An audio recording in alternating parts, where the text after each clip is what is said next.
What is up, everybody? It's your boy Doody, back again with another video. And this time, Doody's going to be doing a review of DSP's review of Crimson Desert Wasted 20 Hours of My Life. That's right. This is a new video that was posted yesterday, and it's actually doing pretty good for DSP. I think he has over 5,000 views on a video in one day. I mean, those are record numbers for DSP. Normally, DSP doesn't do this type of numbers. But anyway, if you don't know what I'm talking about, DSP has now hired someone to actually take his hot takes and put them in a montage and create a video, you know, either doing a review or a crash out or whatever. And so far, it's been okay for him. I mean, he has gotten views, but of course, just like with anything DSP starts, of course, there'll be interest in the very beginning. And then, you know, once the interest of the internet dies down, it'll go back to, you know, getting barely any views. And then, of course, he's highlighting it and so on. Very similar to YouTube Shorts, YouTube Politics, YouTube React, Throwback, all that stuff. Phil never actually puts any time and dedication into something new, so of course it's bound to fail. Now, I guess let me start off with the positives. The first thing is, I guess the editor did a pretty decent job. Big ups to the editor for trying to, you know, make something out of slop, which is what he was working with. So put it this way, it's way better than anything DSP has ever created, probably ever. So I'll give you that much credit. Now with some criticisms. Bro, it's just I mean, the zooms look terrible, man. The edits, you know, to the screen wipes are done poorly. The zoom ins are terrible. Whoever's doing this editing really needs to brush up on it or take some time. I mean, of course, I'm not the best editor. Trust me, I'm not great, but I know what good quality editing is. And this isn't it, folks. I'm guessing Phil, I guess you get what you pay for. I guess Phil ended up buying a Team U editor, and he's giving him what he paid for. But anyway, so I wanted to take a look at it because I did wanted to just, you know, show you guys a little bit of it. And then the other thing, too, is I want to talk about how I think just maybe, the editor in question might be a detractor. That's right. Yes, a detractor. Oh, my Lord. And I'll show you why. Something I really didn't see in the previous videos highlights, but I'm noticing a little bit of little things here and there being snuck in, right? Some of them very obvious. Some of them kind of hidden. And I'm pretty sure Phil's not even watching these videos. He's paying the editor, and he's getting the file and just uploading them. I'm pretty sure that's what Phil is doing. And then maybe later on he'll watch it, but I don't think he's actually sitting down and spending 28 minutes watching this video. I don't think so. So anyway, just want to show you a couple little clips of the video and show you what you kind of get, what you get when you watch one of these videos. So let's get into it real quick. I know that some people are actually going to be frustrated, but that's okay. We can agree to disagree. All right, I respect your opinion if you like Crimson Desert, but now please listen up to mine. All right? Okay. Right there, folks. That was so poorly done. I mean, come on, man. That looked like something DSP would have done. Okay? It's not great. It's not good at all. And by the way, too, the other thing that he failed to do was he failed to put in any of the shit where DSP essentially told his viewers to get the fuck out, leave, if you don't like it, leave, where he basically called people dunces and idiots. You notice that didn't make its way into these videos. You know, the true essence of DSP. No. He needs to make sure that if he's presenting himself to a different, you know, to the internet or whatever, that they see a different light. Just like he does it. We called it the YouTube presentation, where, you know, once the cameras are recording for the on-demand videos, DSP becomes a different person. Once the camera is off and the recording stops, you see the true DSP, the begging, the cursing, you know, all the stuff he cuts out. So anyway, let me move a little bit forward because he starts giving his shitty take, which no one cares about. And then, of course, he starts talking about gourmet meals. All right, so this is where it gets a little detractory for me. A place where maybe, all right, it is a little more expensive.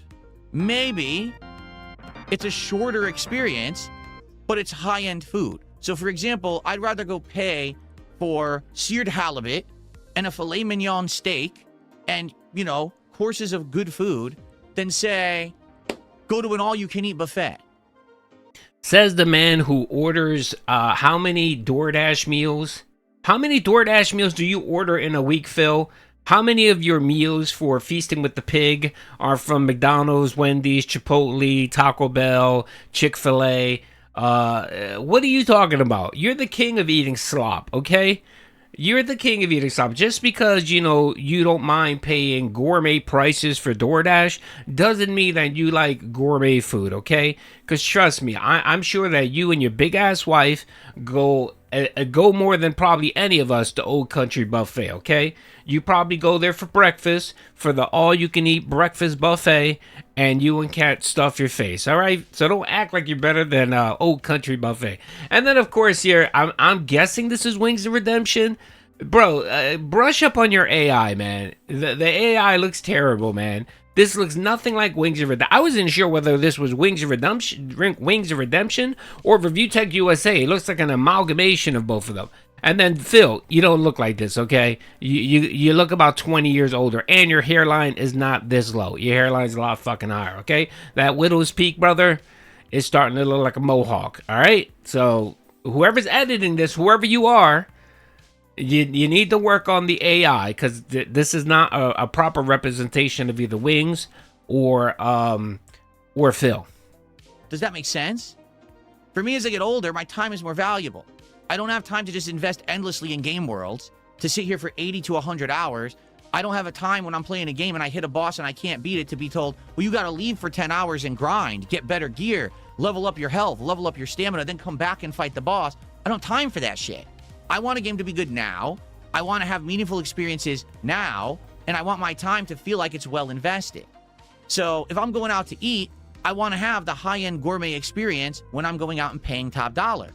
Now, okay, right there. He slipped that. Okay, that right there to me tells me that whoever did this is trolling.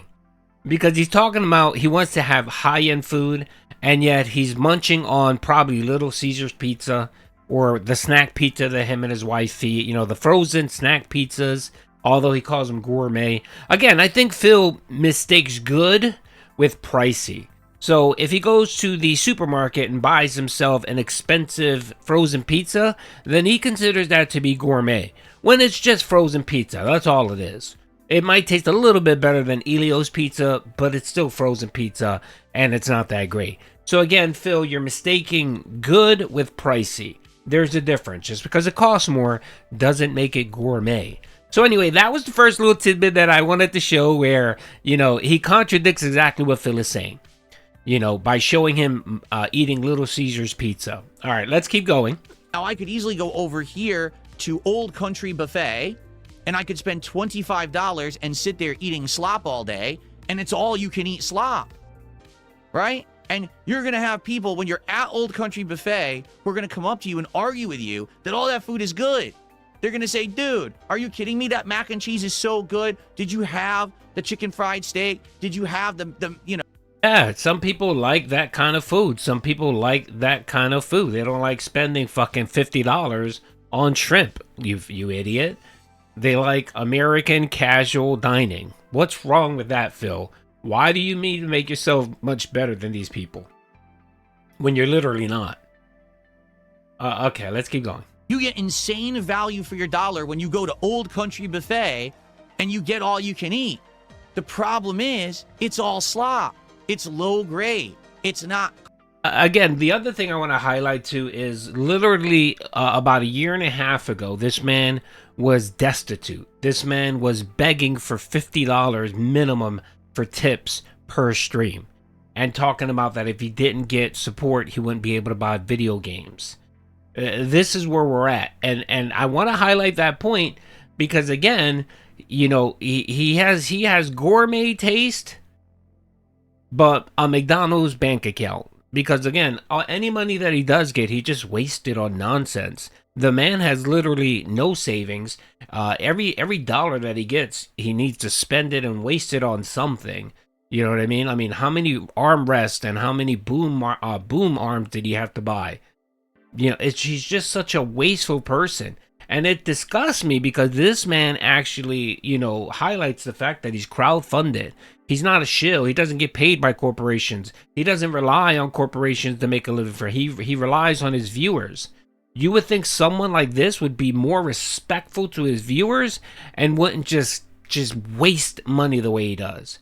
But of course, you know, I would need to get into the whole WWE champions. I would have to get into the whole, you know, his multiple addictions, you know, the bank leaks and all that, which we've already rehashed. We've talked about it over and over again. So it burns me a little bit when I hear this pig roach right here, just because he's doing okay now, that he acts like he's high and mighty and he's better than most people. Because, you know, instead of buying your traditional Elio's pizza, he buys frozen gourmet pizzas for $10. And yet that makes him, or supposedly that makes him have a more refined palate or smarter than people. No, that just makes you look like an idiot, okay? You know, how about don't buy the frozen pizza and save that money and buy fresh ingredients and maybe make a pizza? How about that? Cooked well. It's not gourmet. It's just heat lamp food. Again, there it is right there. Another troll, whatchamacallit right there. Hold on, let's show it again. Hold on. You get insane value for your dollar when you go to Old Country Buffet and you get all you can eat. The problem is, it's all slop. It's low grade. It's not cooked well. It's not gourmet. It's just... There it is. Oh, another little dig. You know, he's talking about gourmet and eating high-end food, and there he is stuffing his mouth with Subway. Heat lamp food. It's a bunch of meaningless heat lamp food. It still fills your guts, so it still uses your time, but it's not necessarily good for you. If you go to the gourmet restaurant, it may be more expensive, and it may be a shorter experience. You're going to eat less, for sure, but you're going to be getting actual handcrafted, well-designed, refined experience. Handcrafted. Okay, right there he is right there. Another troll clip of Phil eating more slop, or as he likes to call slop. I believe this was a Sonic chili dog that he was eating here. Again, I just want to bring this up because I honestly think that whoever's making or editing this videos might be a little bit of on the detractor side. And he might not be a full-on detractor, but you could tell the guy doesn't like Phil. Because I'm noticing a lot of little edits here and there where it criticizes what he's actually saying. So he's talking about how he has a more refined palate, he likes gourmet foods, and all we see is just clips of him eating slop, right? And things that are going to pique your interest, and it's going to be once in a lifetime that you get to taste that. And that's what gaming used to be. When you went and you bought a big AAA game that was $60, you were getting a handcrafted, top of gourmet the line gaming experience. Something that was meant to be relevant, that you would remember forever in your mind as a gaming memory that would stay with you. A game that you would then later on compare other games to and say, did it live? Okay, I'm done. I think I proved my point here. That's right. We're now talking about gourmet gaming. Jeez Louise. All right, well, you know, if you want my recommendation of this video, it's not great. It's not great. You can watch the Detractors clip where it actually highlights all of the funny parts, like him crashing out, telling people to shut the fuck up, calling people idiots, telling people to leave his podcast. You can watch those videos, which are way more funnier than this slop, okay? But I think I know what the editor is doing. I think he's trying to sneak this DSP. And he might be a detractor. It's oh boy. All right, we should see. Let's see how long this trend or this new gimmick that Phil had. Let's see how long he invests in this. My guess is based on his past gimmicks and how he's quickly given up on. I give him a month. I give him a month before he stops paying for these videos and just says it's just not worth it because I'm not getting the traction that I expect out of this, okay? And I think some of this is due to views. Just to let you know, I took a look at his viewer count for this year, and my God, every month is like 400,000 views, barely cracking 400,000 views. Last year, I think he had a slight bump. I think he had about 470, but this month he's trending at under 400. He's trending at about 395, 385 so far, 1,000 views this month. And that's terrible. And I think this is why he's doing it. I think he's taking the quartering approach where you try to make your channel look a little bit more successful than it actually is by buying subscriptions, by view botting, by paying for views. That's what he's doing here. He's doing these videos hoping that he can get a bump in his view count, where, yeah, he might post 1 or 2 videos a week that might get 4,000 or 5,000 views, and that'll help him in the algorithm somehow. No, the problem too, Phil, is you have to be consistent with it. Like, these videos that you're putting out, you have to do them every day. And you have to put out multiple videos every day. It's not something where you put it out once, and then for the rest of the week, you put out slop. You know, that's not going to help you in the algorithm at all. Trust me, it is not. But anyway, we shall see. All right, guys. Hope you enjoyed this video. Peace out, everyone.